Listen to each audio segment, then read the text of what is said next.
Oke, kembali lagi di channel saya. Mau kasih buat kalian yang sudah mau klik video ini. Kali ini akibat dari fitnah Pak Jokowi, tim Prabowo Gibran menciduk ya kan salah satu atau oknum ya kan. Kita lihat ya gimana videonya. Sebelum kita ke video, bantu subscribe dulu channel saya, belum subscribe. Tidak tunggu lama, kita ke video langsung. Let's go. Seorang anggota DPRD Kabupaten Lampung Selatan, Supriyati, sebagai tersangka penggunaan ijazah palsu pada pemilihan anggota legislatif pemilu 2024. Anggota DPRD tersebut telah menjabat selama 4 bulan. Direktorat Reserse Kriminal Khusus Polda Lampung menetapkan seorang anggota DPRD Kabupaten Lampung Selatan, Supriyati, menjadi tersangka penggunaan ijazah palsu. Tersangka Supriyati menggunakan ijazah palsu untuk mendaftar pada pemilihan anggota legislatif pemilu 2024, daerah pemilihan 6 meliputi Kecamatan Tanjung Bintang, Tanjung Sari, dan Merbau Mataram. Dalam kasus ini, anggota fraksi PDI Perjuangan yang baru menjabat 4 bulan sebagai anggota DPRD tersebut menjadi tersangka bersama Ahmad Sahrudin yang merupakan Kepala Pusat Kegiatan Belajar Masyarakat Bougainville yang menerbitkan ijazah paket C palsu.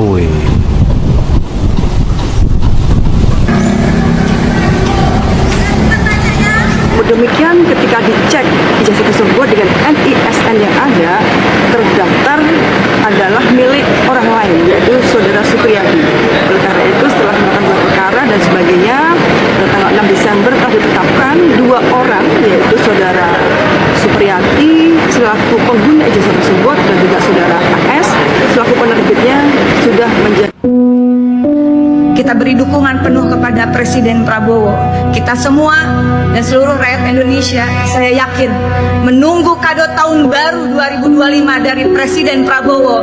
Batalkan rencana kenaikan PPN 12%. Bahwa prinsip yang berlaku di semua negara, segala produk dan jasa itu dipajaki di seluruh negara. Ya, nah kita masih termasuk negara yang sangat rendah. Ya, kalau kita lihat data-datanya itu, kita masih di 10%. Rata-rata negara itu 127 negara itu sudah di angka 15% lebih. Jadi kalau bicara soal relaksasi ya atau kemudahan pajak, kita ini hebat ya. Lalu kita lihat belanja pemerintah untuk belanja sosial, kita di angka 16,6%. Saat negara-negara berkembang rata-rata sudah 30%. Pajak adalah instrumen negara untuk melahirkan keadilan. Jadi tentu pernyataan bahwa pemerintah kejam, saya kira itu pernyataan seperti yang dilontarkan oleh Bang Mardhani, itu sangat kejam, bahkan keji kalau menurut saya. Ya, karena tidak mungkin ya bahwa kenaikan pajak itu dimaksudkan untuk membuat rakyat menderita. Tidak mungkin bahwa kenaikan pajak itu dimaksudkan untuk membuat rakyat menderita. Itu dulu kita sepakati ya. Dari mana sih pemerintah mampu membayar belanja pegawai, melakukan belanja publik? Mayoritasnya dari pajak. PPN naik 12%, soalnya Prabowo trauma 11/100. Apa hubungannya? Jadi mbaknya ini demo PPN atau melampiaskan sakit hati nih gara-gara kalah pilpres? Kan jadi ketahuan soalnya bawa-bawa 11/100. Gini Mbak E, waktu RUU HPP ini dibuat tahun 2021 ya, yang jadi ketua panitia kerja atau ketua panja itu Bapak Dolfi. Bapak Dolfi ini dari Partai PDI Perjuangan. Terus hampir semua fraksi yang ada di Komisi 11 DPR RI itu setuju menaikkan PPN kecuali PKS. Jadi ya partai-partai yang mengusung Pak Prabowo, Pak Ganjar, Pak Anies ini kemarin setuju menaikkan PPN kecuali PKS. Nah terus kalau udah jadi undang-undang, emang yakin kalau yang jadi Ganjar atau Pak Anies nggak akan jalan 12%-nya? Pak Ganjar, ingat Pak Ganjar ini kader partai, petugas partai. Kalau kata Bu Mega, kalau nggak menurut sama partai, out, ya. Dan kata Bapak Bambang Pacul, kami ini yang di DPR menurutnya sama siapa? Sama Bu Ketum. Yakin Pak Ganjar bisa menentang itu sama partainya, nggak jalan itu 12%. Terus Bapak Anies Baswedan, ya. Kalian tuh cari ya statementnya Bapak Anies Baswedan saat ngomongin undang-undang IKN. Kata Pak Anies, kalau udah jadi undang-undang, ya tetap harus dijalankan, harus menjalankan amanat undang-undang. Nah yakin Pak Anies nggak akan jalanin itu undang-undang HPP itu, PPN naik 12%. Sedangkan semua partai yang musuh mereka kemarin setuju. PPN dinaikkan. Terus balik lagi nih, jadi apa hubungannya tuh 11/100?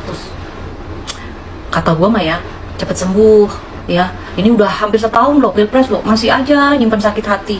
Jangan disimpan, takutnya kan sakit beneran, ntar harus ke rumah sakit berobat pakai BPJS. Mak, ada pesan dari Bang Deddy Sitorus mengenai Pak Jokowi. Ayo kita simak yuk, udah bawa malaikat dia nih. Jokowi itu lahir dari rahim PDI Perjuangan. Oh, sebentar, gak sepakat aku Bang Deddy Sitorus ya. Pak Jokowi itu lahir dari rahim ibunya.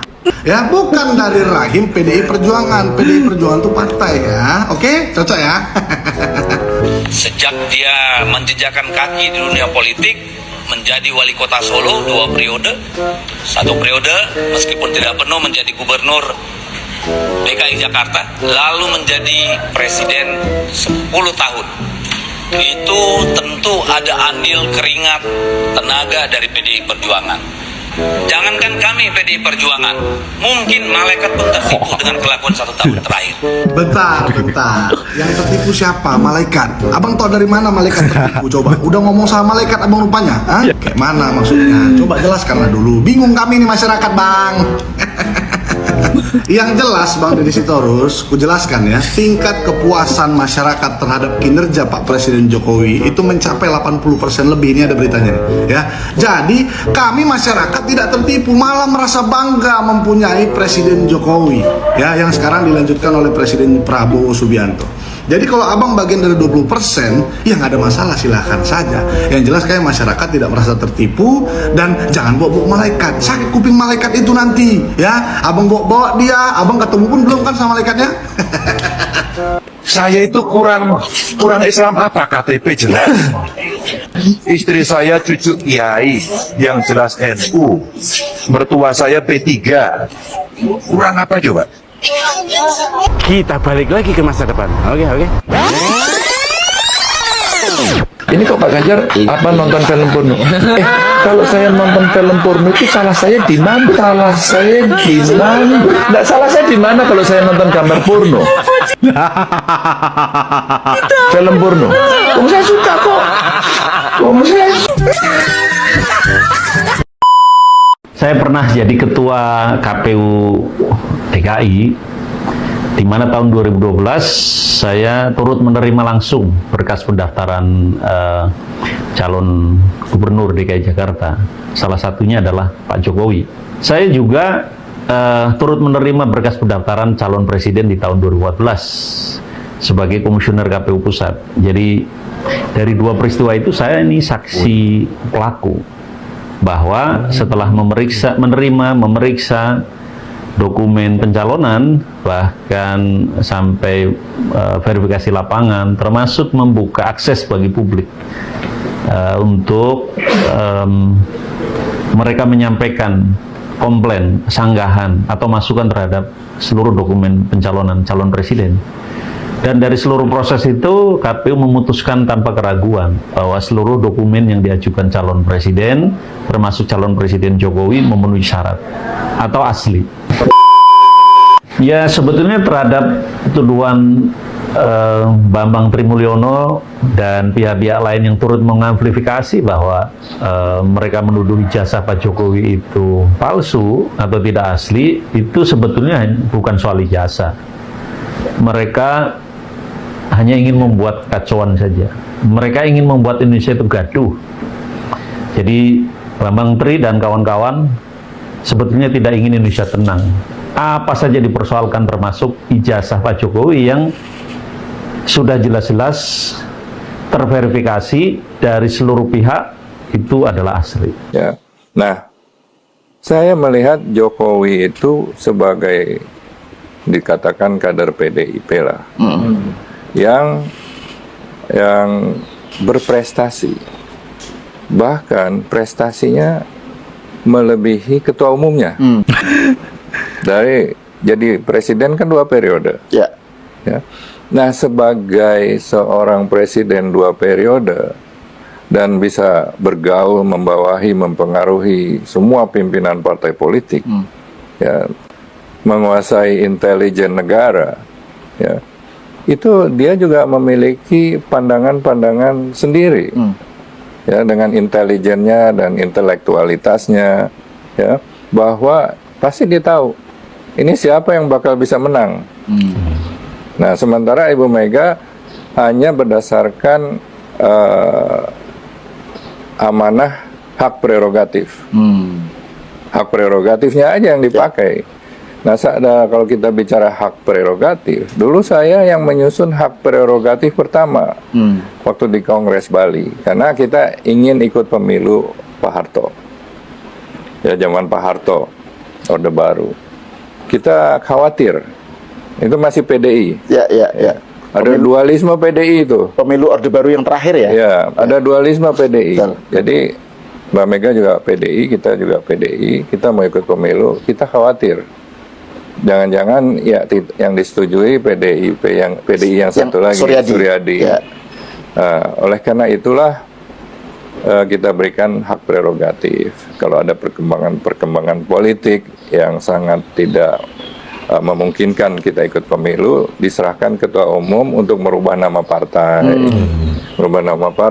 menyusun kepengurusan, membuat logo partai yang bersifat teknis ya, supaya tidak kongres lagi gitu loh. Nah, tapi sekarang berkembang prerogatif itu menjadi hak sebagai otoriter. Quote-unquote kan prerogatifnya otoriter. Bahkan Pak Harto yang memiliki hak prerogatif atau otoriter tidak mendeklar, wah saya punya hak prerogatif, saya yang menentukan calon presiden. Pak Harto masih malu-malu gitu loh. Ya, dia pakai orang, pakai fraksi-fraksi suruh mengumumkan, walaupun dia yang menentukan juga. Nah, jadi sudah sama nih sekarang antara Pak Harto dan Megawati, hak prerogatif. Dan dulu kita mengkritik Pak Harto yang nggak turun-turun dari Golkar 28 tahun bersama Mbak Mega. Sekarang tidak ada bedanya lagi. Saya bersyukur bahwa akhirnya bisa mengenal Pak Jokowi lebih dalam dan membuktikan sendiri apa-apa yang saya lihat dari yang tidak dimengerti oleh banyak orang tentang beliau, terutama kemampuan dan kapasitasnya mengelola politik dan pemerintahan, juga mengelola perekonomian. 10 tahun memimpin dengan kemenangan yang spektakuler dari tahapan ke tahapan. 2 kali pilkada kota, sekali pilkada gubernur, 2 kali pilpres. Itu menegaskan kapasitas yang tidak sederhana. Dan oleh sebab itu saya terus terang diakhiri dengan kemampuan beliau untuk mengelola transisi bagi terpilihnya Pak Prabowo dan Mas Gibran, serta rekonsiliasi nasional yang sangat kita dambakan menghadapi dunia yang tidak baik-baik saja. Kita harus berterima kasih kepada Pak Jokowi atas seluruh inisiatif dan sumbangan kapasitas beliau. Saya percaya bahwa beliau masih sangat diperlukan oleh bangsa ini, terutama agar menjalin dan menggalang persatuan di antara elit nasional kita bersama Pak Prabowo dan para pemimpin lainnya yang sangat gandrung kepada persatuan daripada perpecahan. Selamat Pak Jokowi memasuki masa pensiun, dan terima kasih atas seluruh karya dan bakti Bapak kepada bangsa Indonesia. Terima kasih. Assalamualaikum. Oke, jadi videonya gimana menurut kalian, dan sampai bertemu di video saya selanjutnya. Buat